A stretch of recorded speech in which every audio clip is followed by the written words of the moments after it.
The glass doors of Hartwell Industries swung open at 6:30 in the morning, and Ethan Hartwell stepped into his building expecting nothing but the usual silence of an empty lobby. Instead, he found a woman curled up in one of the leather armchairs near the massive windows, completely absorbed in a book, her legs tucked beneath her, a travel mug balanced on the armrest. She had dark auburn hair that fell in soft waves past her shoulders, and the early morning light streaming through the floor-to-ceiling windows caught the copper tones like fire. Ethan paused mid-stride, his leather briefcase still in hand, studying her with curiosity rather than irritation. Security should have cleared the building hours ago, yet here she was, looking entirely too comfortable in his lobby. "Morning," he said, his voice carrying across the marble floor. The woman jumped, nearly knocking over her mug. Her book tumbled into her lap as she looked up at him with wide eyes. They were an unusual shade of green, somewhere between moss and emerald, and Ethan found himself momentarily distracted by them. "Oh my God, I'm so sorry," she said, scrambling to stand. She was wearing dark jeans and a cream sweater that looked soft and worn in, completely out of place among the corporate sterility of his building. "I know this looks weird. I promise I'm not some creep who breaks into office buildings." Ethan couldn't help the small smile that tugged at his lips. "That's exactly what someone who breaks into office buildings would say." She laughed, a genuine sound that seemed to surprise both of them. "Fair point. I'm Zara Lawson. I have an 8 o'clock interview with someone in your HR department. I flew in from Portland last night. My hotel had a pipe burst at 4 in the morning, and they evacuated everyone. I didn't want to show up to the interview looking like I'd been up all night wandering the streets, so I came here. Your security guard downstairs took pity on me and said I could wait in the lobby once he confirmed my interview." Ethan glanced at his watch. It was barely past 6:30. "Your interview isn't for another hour and a half." "I know." Zara tucked a strand of hair behind her ear, looking embarrassed. "I might have anxiety about being late to things. It's kind of a problem." "What position are you interviewing for?" Ethan asked, moving closer. He should probably just head upstairs to his office, but something about this woman's honesty made him want to stay. "Project coordinator for the development department," she said, picking up her book and setting it on the chair. Ethan caught a glimpse of the cover. It was a worn copy of a classic novel, the kind people read multiple times. "I know it's not the most glamorous position, but I love what Hartwell Industries does. Your work in sustainable manufacturing is actually changing things. Most companies just talk about it, but you actually follow through." Ethan felt something shift in his chest. He'd built his company from the ground up over the past 12 years, turning it from a small operation into a billion-dollar enterprise. He'd sacrificed relationships, time, and countless hours of sleep to make it what it was. But he rarely heard genuine appreciation for the mission behind it all. Most people only cared about the money. "You've done your research," he said. "Of course," Zara replied. "I wouldn't fly across the country for a job I didn't care about. Life's too short for that." "I'm Ethan," he said, extending his hand. "Ethan Hartwell." He watched as recognition dawned in her eyes. Her mouth formed a small O of surprise and a flush crept up her neck. "Oh no," she said, shaking his hand anyway. Her grip was firm, her palm warm. "You're the CEO." "I just told the CEO that I was basically camping out in his lobby. This is going great." "You were here at 6:30 in the morning preparing for an interview," Ethan said. "That says something about your character. Have you had breakfast?" Zara blinked at him. "What? Breakfast? Have you eaten?" He didn't know what possessed him to ask. He had a meeting at 7:30, emails piling up, and a presentation to review. But the thought of leaving this woman alone in his lobby for another hour and a half didn't sit right with him. "I had a granola bar from a vending machine," she admitted. "Come on," Ethan said, making a decision. "There's a cafe on the 5th floor, my treat." "You really don't have to do that," Zara said, but she was already gathering her things, shoving the book into a worn canvas bag. "I know," Ethan replied. "But it's 6:30 in the morning, and you're the most interesting thing to happen in my lobby in months. Humor me." They rode the elevator in comfortable silence. Ethan found himself acutely aware of her presence beside him, the faint scent of vanilla and something floral that clung to her. When the doors opened on the 5th floor, he led her through the sleek corridors to the executive cafe, a perk for senior management that most employees didn't even know existed. "This is fancy," Zara said, looking around at the modern furniture and the impressive spread of breakfast items. "I feel underdressed." "You look fine," Ethan said, and meant it. There was something refreshing about her casual appearance, her lack of pretense. "What would you like?" They loaded up plates with pastries, fruit, and scrambled eggs, then settled at a table by the windows. The sun was rising higher now, painting the city in shades of gold and pink. "So," Ethan said, taking a sip of coffee. "Portland. What brings you to Chicago?" Zara swallowed a bite of kwasa. "Change, I guess. I've lived in Portland my whole life." "Same neighborhood, same coffee shops, same faces. I love it there, but I realized I was playing it safe. When I saw the opening at Hartwell Industries, it felt like a sign." "That's brave," Ethan observed. "Most people don't uproot their entire lives for a job they might not get." "Are you trying to tell me I'm not getting the job?" Zara asked, but there was a teasing quality to her voice that made Ethan smile. "I don't handle entry-level hiring," he said. "But if I did, showing up 2 hours early and reading in the lobby would definitely score points." "What were you reading?" Ethan asked, nodding toward her bag where the book's spine was visible. Zara pulled it out, almost sheepish. "Jane Eyre. It's my comfort read. I know it's old-fashioned, but there's something about it that never gets old."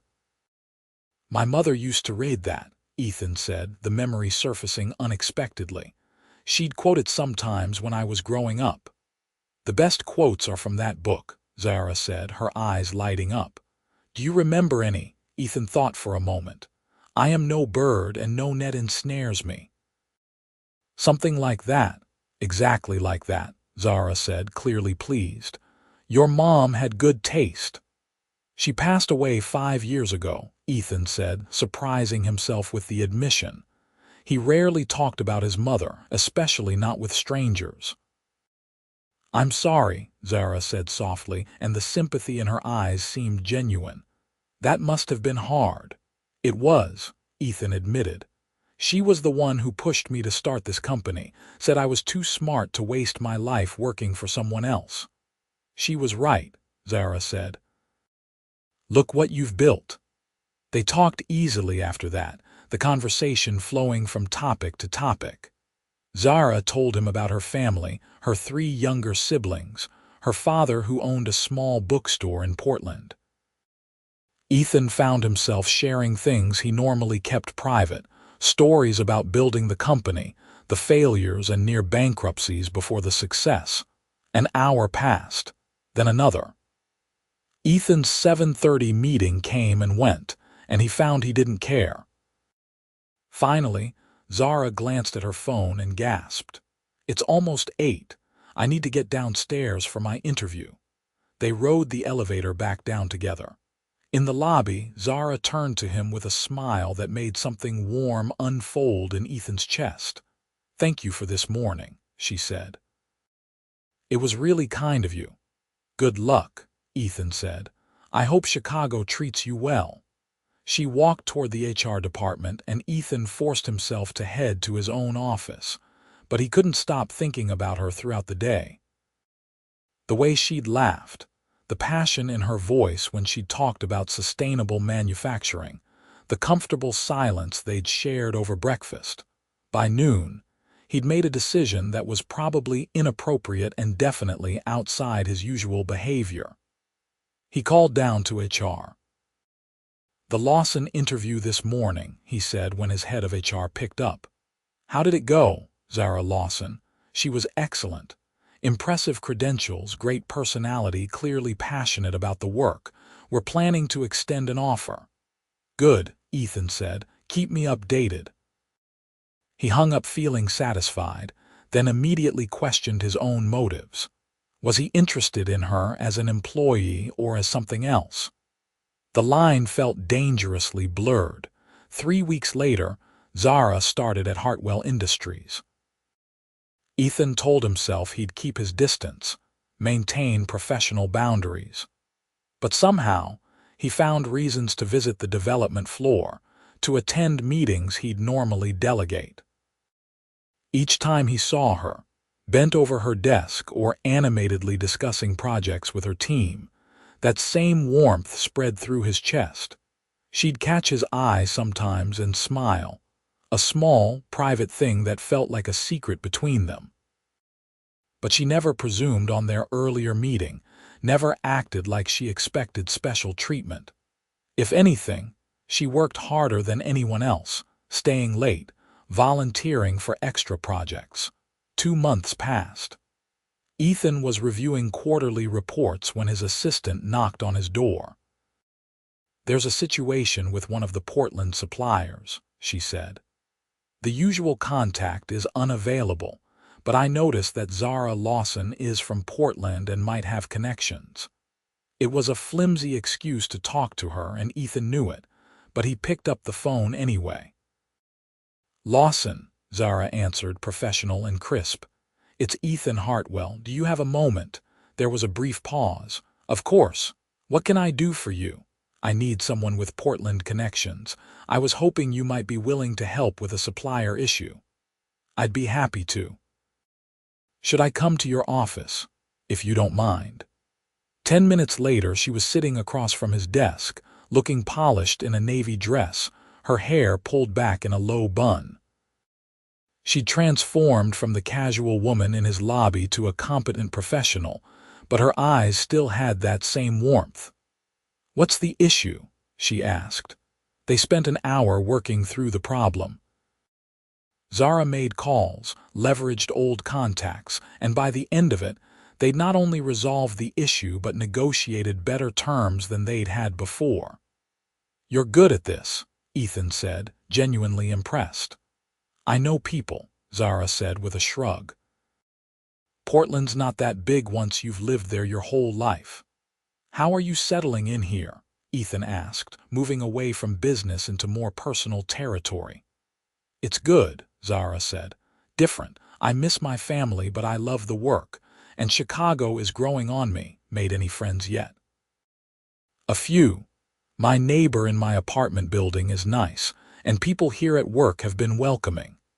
She paused, then added, "Though I have to admit, that first morning in the lobby set the bar pretty high for hospitality." Ethan felt a smile tug at his lips.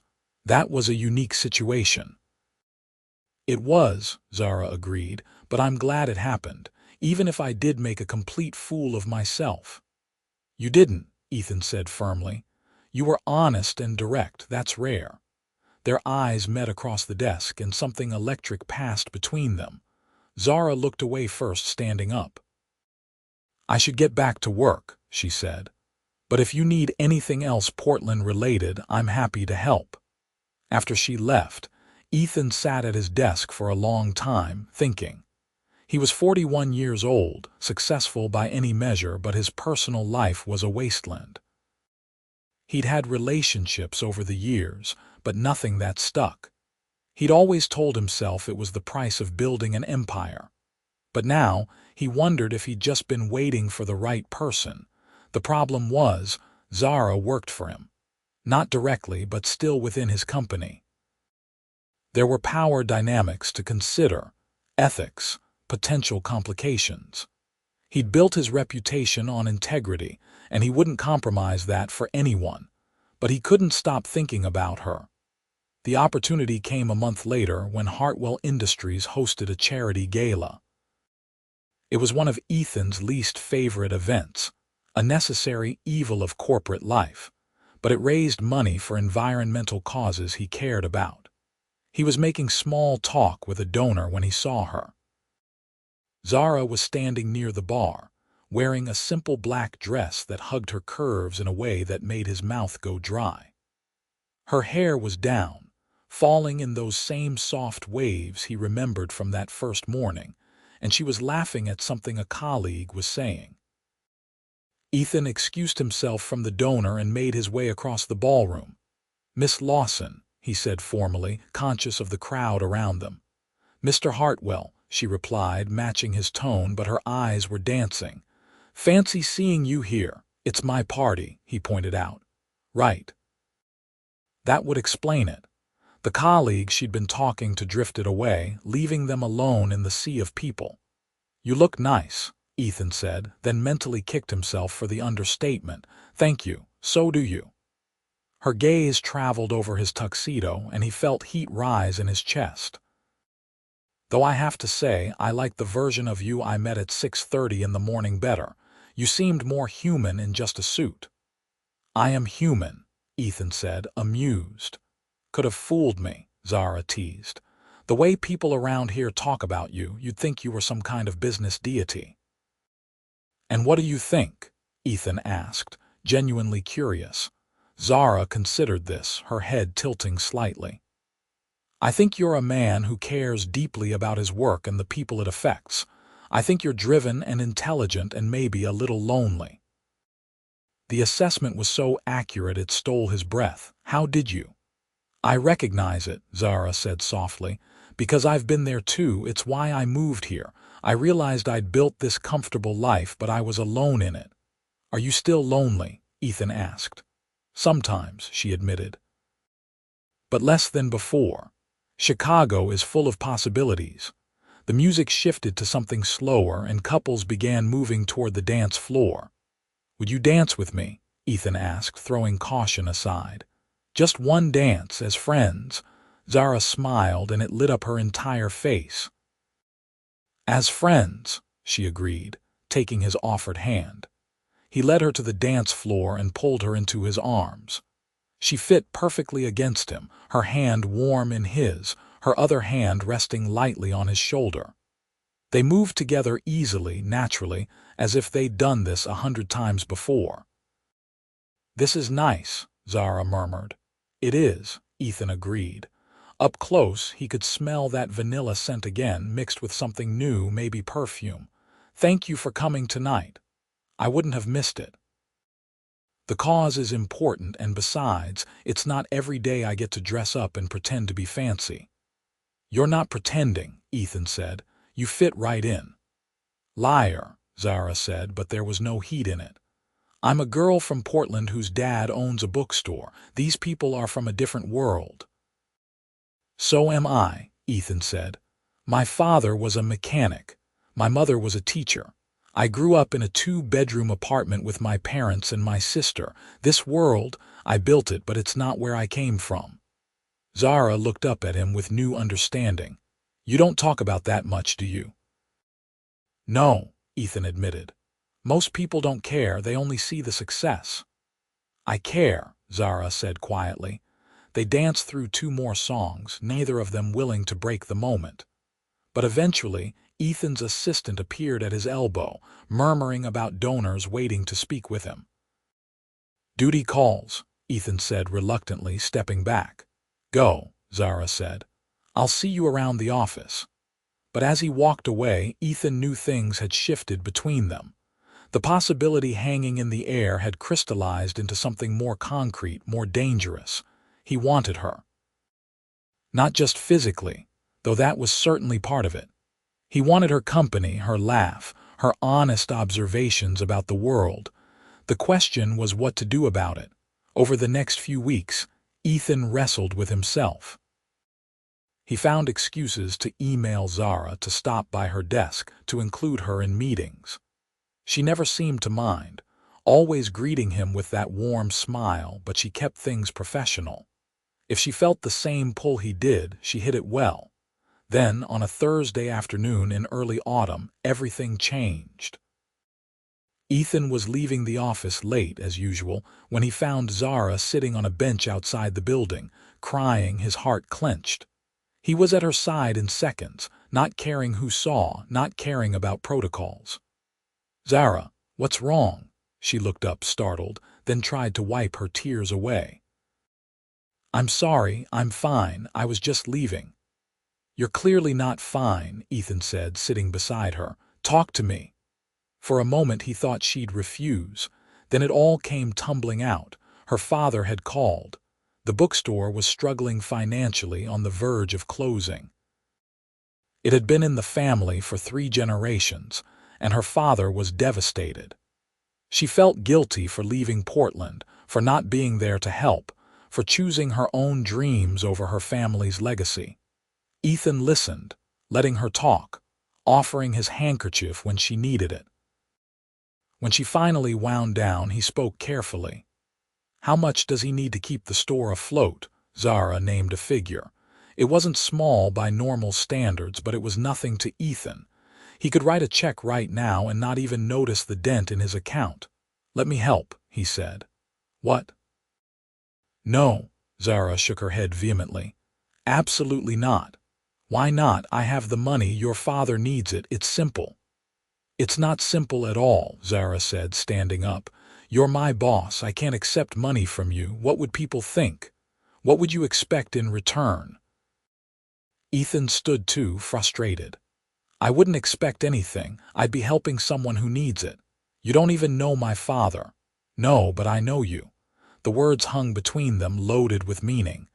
Zara stared at him, her eyes still wet with tears. "Why?" she whispered. "Why do you care?" Ethan made a decision. He was tired of pretending, tired of maintaining distance. "Because I haven't been able to stop thinking about you since that morning I found you in my lobby," he said. "Because every time I see you, my whole day gets better. Because you're smart and kind and genuine, and I'm half in love with you already." Zara's breath caught. "Ethan." "I know it's complicated," he continued. "I know there are power dynamics and workplace ethics and 100 reasons why this is a bad idea, but I don't care. Or rather, I do care, which is why I haven't said anything until now, but I can't watch you cry and not tell you the truth." "I feel it too," Zara admitted. "I have since that first morning. I thought I was crazy.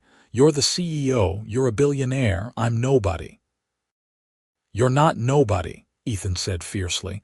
"Don't ever say that." They stood there on the sidewalk, the evening air cool around them, city sounds fading into background noise. "I don't know what to do with this," Zara said finally. "Neither do I," Ethan admitted. "But I know I don't want to pretend anymore. I want to take you to dinner. A real dinner, not a business meeting. I want to know everything about you. I want to see where this goes. And the company. What about the ethics of it? You don't report to me directly," Ethan said, thinking it through. "And if anyone has a problem with it, if there's even a hint of favoritism, you can transfer to a different department. Or I can step back from day-to-day operations in areas you're involved with. We'll figure it out together. If you want to try." Zara was quiet for a long moment. Then she smiled, small and tentative. "I'd like that." Relief flooded through Ethan. He wanted to pull her into his arms right there on the street, but he restrained himself. "Tomorrow night, I know a place." "Tomorrow night," Zara agreed. Ethan took her to a small Italian restaurant the next evening, the kind of place tourists never found. It was intimate and warm, with checked tablecloths and candles flickering in wine bottles. Nothing fancy, nothing designed to impress. Just good food and privacy. They talked for hours. Zara told him about growing up in the bookstore, spending afternoons reading in the stacks, helping customers find the perfect book. She talked about her siblings, her overprotective father, her mother who'd passed away when Zara was 16. "That's part of why the bookstore means so much to him," Zara explained, twirling pasta on her fork. My mom loved that store. She used to say it was where broken people came to be fixed. Books can do that, Ethan said. They did for me, Zara admitted. After my mom died, I lived in stories.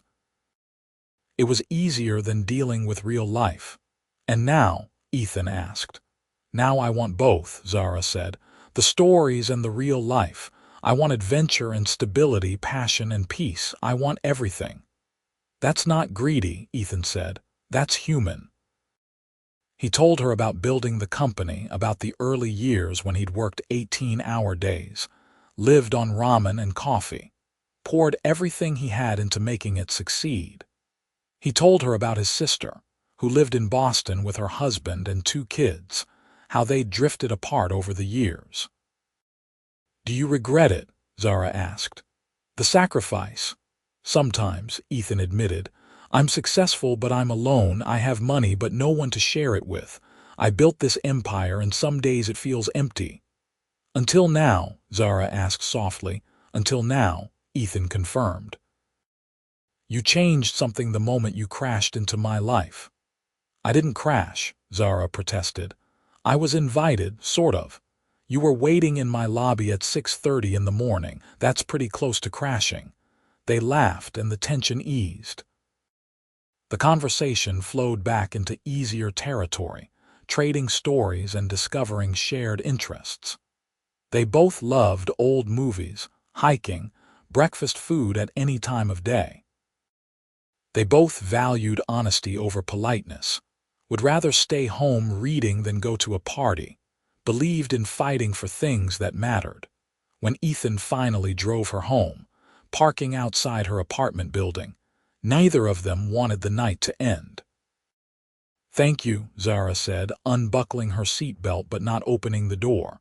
This was perfect. It was, Ethan agreed. Can I see you this weekend? There's a trail outside the city I love. We could hike, have a picnic.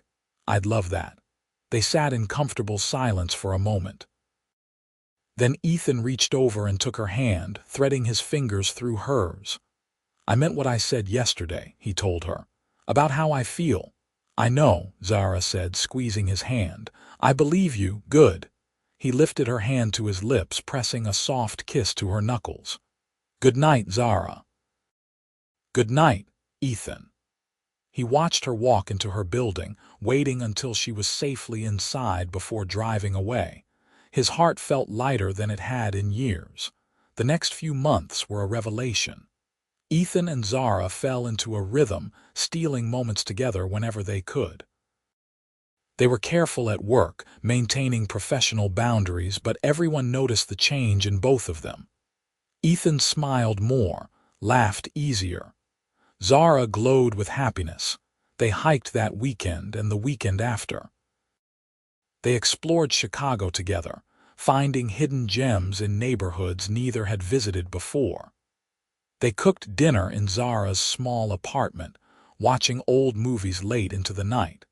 They talked about everything and nothing, learning each other's rhythms and quirks.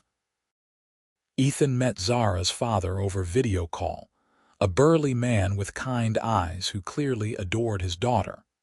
He thanked Ethan gruffly for the loan he'd provided to save the bookstore, a loan Ethan had structured through a business foundation to avoid any awkwardness with Zara.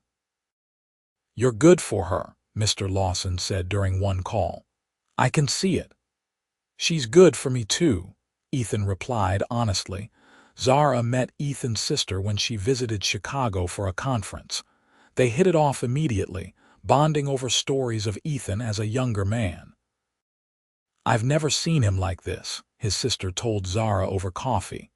He's always been so driven, so focused on work, but with you he's different, softer, happier. He makes me happy too, Zara said simply, but it wasn't all smooth sailing. There were challenges, moments of friction. Zara struggled with the scrutiny that came with dating someone like Ethan. People recognized him in public, wanted his time and attention. Business dinners ran late, cutting into their personal time, and there were whispers at work, speculation about their relationship. 3 months in, Zara came to Ethan's penthouse apartment clearly upset. "Someone made a comment today," she said, pacing his living room, "about how I must have gotten my recent promotion because I'm sleeping with the boss." Ethan felt anger surge through him. "Who said that?" "It doesn't matter. And maybe they're right. How do I know I earned it?" "Because you're brilliant at your job," Ethan said firmly, crossing the room to her.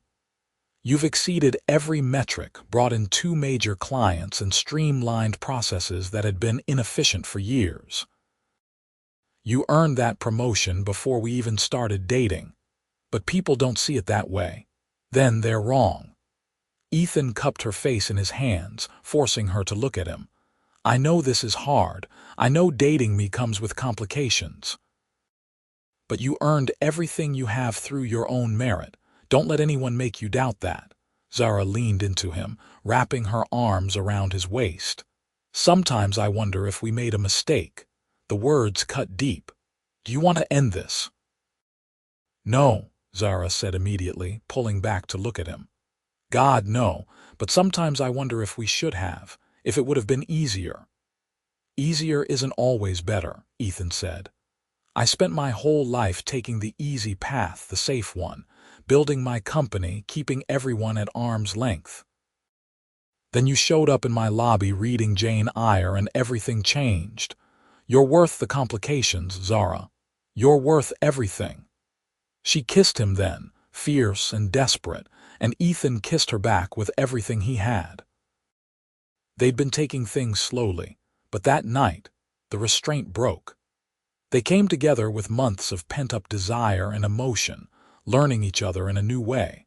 Afterward, lying tangled in his sheets with Zara's head on his chest, Ethan felt complete in a way he never had before. "I love you," he said into the darkness.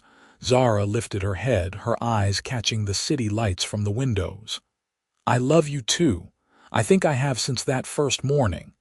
When you thought I was going to kick you out of my lobby, especially then," Zara said, smiling. "You were kind when you didn't have to be. That told me everything I needed to know about who you really are." The holidays approached, and with them came new challenges. Zara's family wanted her to come home for Christmas, the first since she'd moved to Chicago. Ethan had obligations too, charity events and business dinners. They'd have to spend the holiday apart. "Come with me," Zara said one evening as they decorated a small tree in her apartment. "To Portland. Meet my family properly, not just over video calls." Ethan hesitated. It was a big step, meeting the family in person. It meant something, signaled seriousness and commitment. "You don't have to," Zara added quickly, reading his expression. "I know it's a lot." "No," Ethan said, making a decision. "I want to. Let me rearrange some things. We'll fly out together." Zara's face lit up with joy, and Ethan knew he'd made the right choice. Portland was cold and rainy, but Zara's father's bookstore was warm and inviting. It smelled like old paper and coffee, with books stacked on every available surface. Her siblings descended on them immediately, full of questions and teasing. "So you're the billionaire," Zara's younger brother said, looking Ethan up and down. "That's me," Ethan replied easily. "And you're serious about our sister, very serious." "Good. Because if you hurt her, I know where you live." "No, you don't," Zara interjected, laughing. "I'll find out," her brother promised. The days in Portland were some of the best of Ethan's life.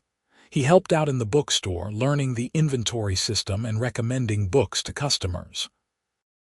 He ate dinner with Zara's family, loud and chaotic meals filled with laughter and stories.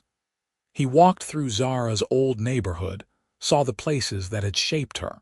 On Christmas Eve, they went to a local park where the trees were strung with lights. Zara's breath misted in the cold air, and Ethan pulled her close. "Thank you for bringing me here," he said. "Your family is wonderful." "They like you," Zara said. "My dad especially. He told me you have a good heart." "What do you think?" Ethan asked. "I think I'm in love with you," Zara said. "Completely." terrifyingly in love with you." Ethan kissed her under the Christmas lights, surrounded by families and laughter, and knew he'd found what he'd been searching for all along. When they returned to Chicago after New Year's, everything felt different. They'd crossed some invisible threshold, moved from dating into something deeper and more permanent. Ethan found himself thinking about the future, about what came next. He'd never been the marrying type. He'd seen too many relationships fail, too many marriages end in bitter divorces. But with Zara, he wanted it all. The commitment, the partnership, the promise of forever. Still, he waited. They'd only been together for 6 months and he didn't want to rush her, but the thought was always there, simmering beneath the surface. Then, in early spring, everything came to a head. Zara was offered a position with another company, a competitor. It was a significant promotion, more money, more responsibility. She told Ethan about it over dinner at their favorite Italian place. "I'm not taking it," she said immediately. "I love working at Hartwell Industries." "You should consider it," Ethan said, though the thought of her leaving made his chest ache. "It's a great opportunity." "I know. But I didn't move to Chicago for any job. I moved for Hartwell Industries specifically. And besides, taking it would mean leaving you." "We'd figure it out," Ethan said. "I don't want to hold you back." Zara reached across the table, taking his hand. "You're not holding me back. You're pushing me forward. Everything good in my life right now exists because I took a chance on a job interview and met you in that lobby." "You were waiting for me," Ethan said, the realization hitting him. "That morning, you were waiting for me without even knowing it." "Maybe I was," Zara agreed softly. "Maybe we were both waiting." Ethan made his decision in that moment. He'd been carrying the ring around for 2 weeks, waiting for the perfect time. But he realized there would never be a perfect time. There was only now, this moment, this woman who'd changed everything. He stood up, aware of other diners watching with curiosity. Zara looked at him with confusion until he dropped to one knee beside the table. "Oh my God," she whispered. "I didn't plan this," Ethan said, pulling the ring box from his pocket. "I had this whole elaborate proposal planned, but I realized something. The best moments with you have never been the planned ones. They've been the spontaneous ones, the real ones. Like finding you in my lobby that morning, or dancing with you at the gala, or walking through Portland in the rain." Tears were streaming down Zara's face now, but she was smiling. "You make me want to be better," Ethan continued. "Not richer or more successful, just better. Kinder, more present, more human. You make me want to slow down and notice the world. You make me want to build a life, not just a company." He opened the ring box, revealing a simple diamond on a platinum band. Nothing flashy, nothing ostentatious, just beautiful and classic. "Zara Lawson, will you marry me?" "Yes," Zara said immediately, laughing and crying at the same time. "Yes, of course, yes." The restaurant erupted in applause as Ethan slipped the ring on her finger and pulled her into a kiss. It wasn't the elaborate proposal he'd planned, but it was perfect because it was theirs. The engagement brought new challenges. There were articles in business journals, speculation about their relationship, questions about conflicts of interest. Ethan's board of directors called a meeting to discuss the situation. "I want transparency," Ethan told them firmly. "Zara will transfer to a department where she doesn't report to me at all. We'll have everything reviewed by ethics compliance.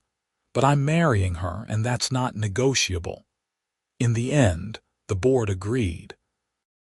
Zara moved to a new role in the company's expansion division, working on opening new facilities in other cities. It was a lateral move, not a promotion, but she didn't care. She was good at it, and she was happy. They got married that summer in a small ceremony at a vineyard outside Chicago. Zara's family came from Portland, Ethan's sister and her family from Boston. They kept it intimate, just the people who mattered most. Zara wore a simple white dress, her hair loose the way Ethan loved it. He wore a suit, not a tuxedo, and when she walked down the aisle toward him, he had to blink back tears. "You look beautiful," he whispered when she reached him.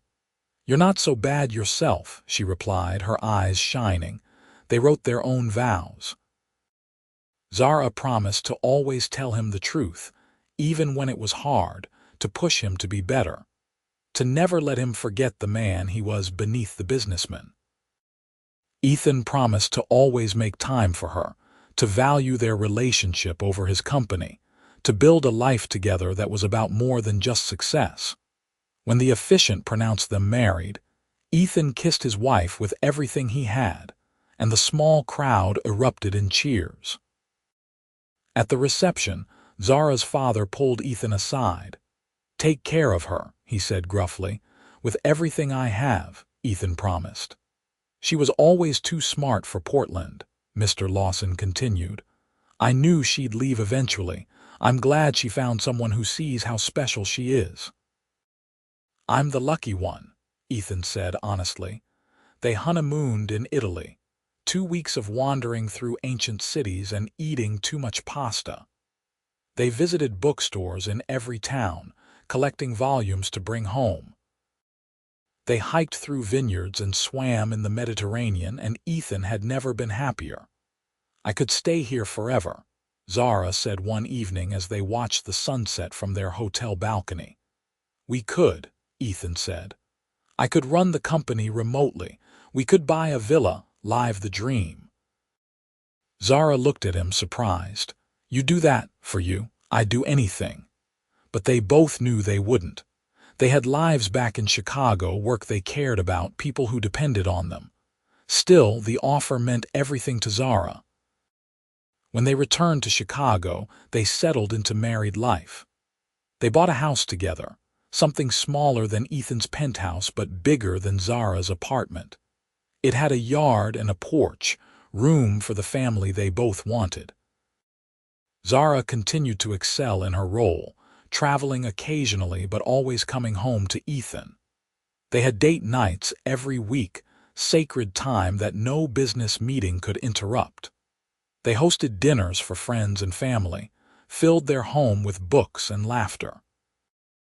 A year into their marriage, Zara came home from a doctor's appointment with news. "I'm pregnant," she said, barely able to contain her excitement. Ethan felt joy explode in his chest.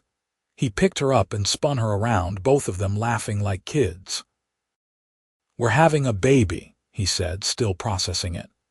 "We're having a baby," Zara confirmed. The pregnancy was smooth and Zara glowed with happiness. Ethan attended every doctor's appointment, read every parenting book he could find, and converted one of the spare bedrooms into a nursery. Their daughter was born on a snowy January morning. She had Zara's green eyes and Ethan's dark hair, and she was perfect in every way. They named her Elena, after Ethan's mother. Holding his daughter for the first time, Ethan was overwhelmed with emotion. This tiny person, this perfect blend of him and Zara, was his responsibility to protect and love and raise. It was terrifying and wonderful. "We made her," Zara said softly from the hospital bed, watching him. "We did," Ethan agreed, unable to tear his eyes away from Elena's tiny face. "She's beautiful. She's ours," Zara said. Ethan looked up at his wife, at the woman who'd crashed into his lobby and changed his entire life.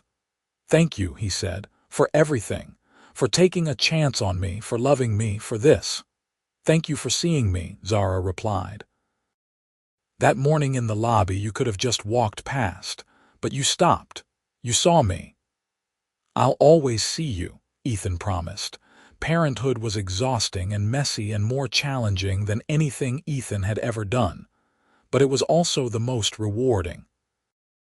He cut back his hours at work, made sure he was home for dinner every night, for bath time and bedtime stories. He didn't want to miss a moment. Zara adjusted her schedule too, working from home several days a week. They figured it out together. the way they figured out everything, with communication and compromise and love. Lena grew into a bright, curious toddler. She loved books, just like her mother, and would sit for hours looking at picture books, making up her own stories. She had Ethan's stubborn determination and Zara's kindness, and she wrapped both her parents around her tiny finger. When Alina was 2, they had a son. James was quieter than his sister, more contemplative, but just as loved. Their family felt complete. Years passed in a blur of school plays and birthday parties, family vacations and quiet evenings at home. Ethan's company continued to grow, but it was no longer the center of his world. His family was. On their 10th wedding anniversary, Ethan and Zara went back to that small Italian restaurant where he'd proposed. They sat at the same table, ordered the same food, and remembered that night. "I can't believe it's been 10 years, Zara said, reaching across the table to take his hand. "Best 10 years of my life," Ethan said honestly. "Even with the sleepless nights and the toddler tantrums and the chaos," Zara teased, "especially with all of that," Ethan confirmed, "because I got to go through it with you." "Do you ever think about that morning?" Zara asked. "When you found me in the lobby, all the time," Ethan admitted. "I think about how different my life would be if I just walked past you, if I hadn't stopped to talk." "I was so nervous," Zara confessed, "about the interview, about being in this big city, about everything. And then you were kind to me, and suddenly I wasn't scared anymore." "You changed my life that day," Ethan said. "I just didn't know it yet." "We changed each other," Zara corrected. "That's what love does. It transforms us." They stayed late at the restaurant, talking and laughing, remembering their journey together. When they finally left, walking hand in hand to their car, Ethan felt a profound sense of gratitude.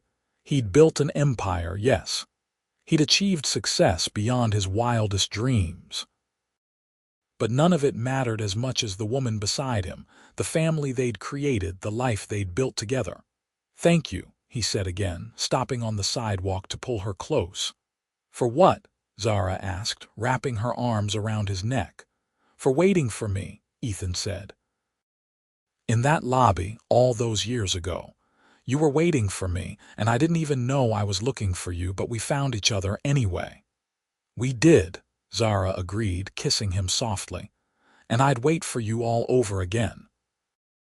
They stood there under the streetlights, surrounded by the sounds of the city, and Ethan knew with absolute certainty that he was exactly where he was meant to be. Not in a boardroom or at the head of a conference table, but here, with Zara in his arms, building a life that was about so much more than money or success. They drove home to their children, to their house full of books and laughter and love. Alina and James were asleep when they got there, watched over by the babysitter. Ethan paid her and sent her home, then followed Zara upstairs. They checked on the kids together, a nightly ritual they both cherished. Alina was sprawled across her bed, books scattered around her.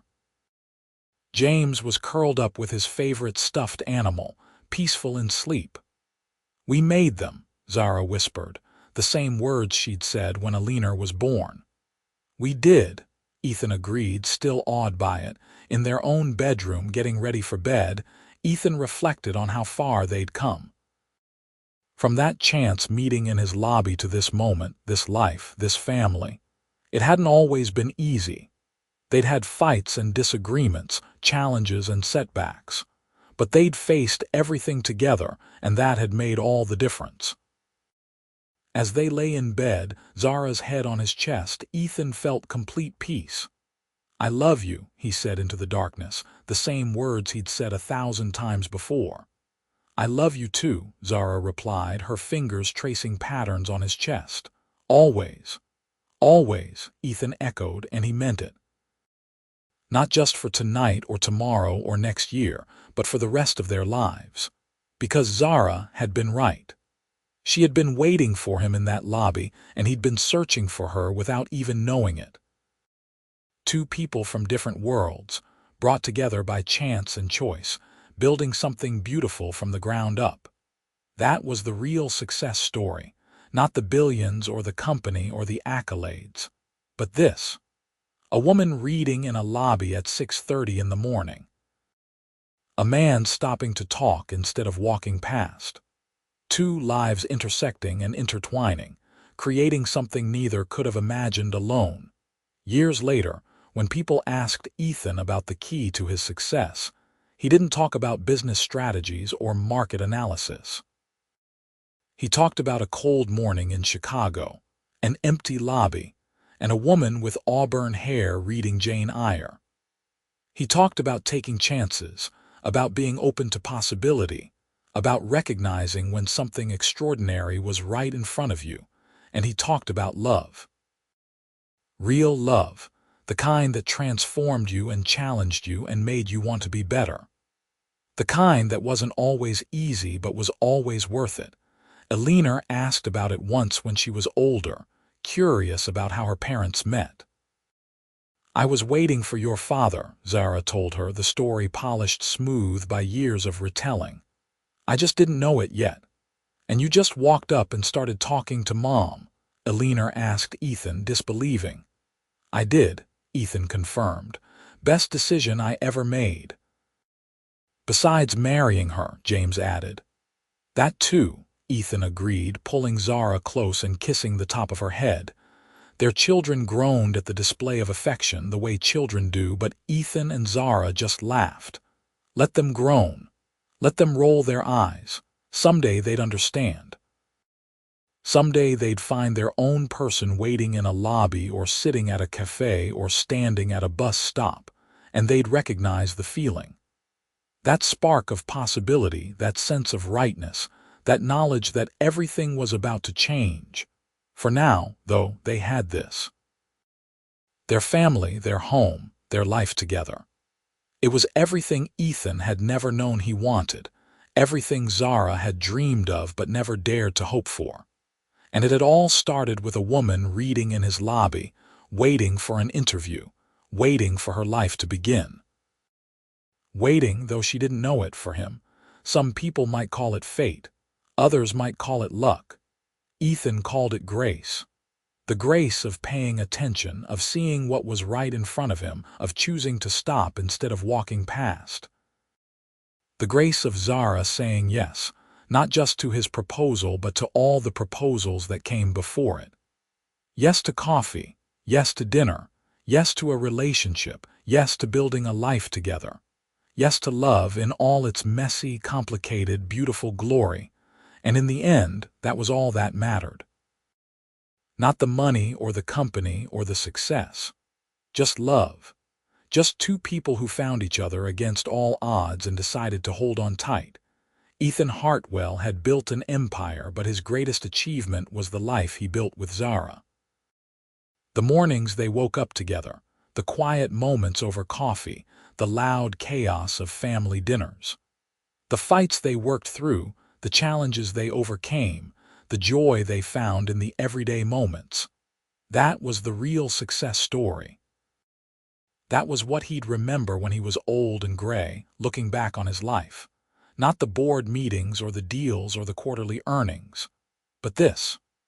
The woman beside him, the family they'd created, the love that had sustained them through everything. It was more than enough. It was everything. And it had all started in a lobby on a cold morning in Chicago, with a woman reading a book and a man who stopped to say hello. Two strangers who became friends, then lovers, then partners in every sense of the word. They'd built an empire together. Not one made of steel and glass and profit margins, but one made of love and trust and commitment. An empire that would last far longer than any company, far beyond any earthly success. That was their legacy. Not the business or the money, but the family they'd created, the love they'd shared, the life they'd built together. And when their time on earth was done, that would be what remained. The children they'd raised, the love they'd modeled, the example they'd set. It was enough. It was more than enough.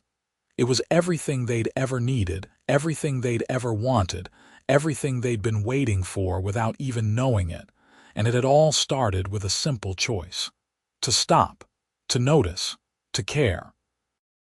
To take a chance on someone unexpected, to be open to possibility, to recognize that sometimes the most extraordinary things come disguised as ordinary moments. A woman in a lobby, reading a book, waiting. A man with too much on his mind and not enough in his heart, stopping to say hello. Two lives intersecting, intertwining, becoming one. That was their story. And it was perfect in its imperfection, beautiful in its simplicity, extraordinary in its ordinariness. It was real. It was theirs. And it was everything they'd ever needed it to be.